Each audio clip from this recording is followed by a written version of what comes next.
ko ategekanye ikirere cyo kuri uyu wa gatanu ni kw'igenekerezo rya gatanu ndamukiza umwaka w'ibihumbi 2024 mu gatondo hitezwe yuko ahenshi mu gihugu cyacu ko hazorangwa ikirere kirimo ibicu vyinshi kiretse mu Cibitoke, Ibubanza, Imuramvya, Ibujumbura, Igitega, mu Ruyigi, mu Rutana hamwe no mu ntara ya Cankuzo hazokwaka izuba ririmo n'ibicu bike bike.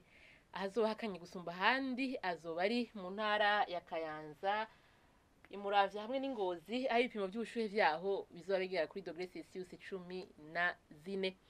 Ku Muyingamo naho hakaba hitezwe yuko hazogwa imvura hose mu gihugu cacu.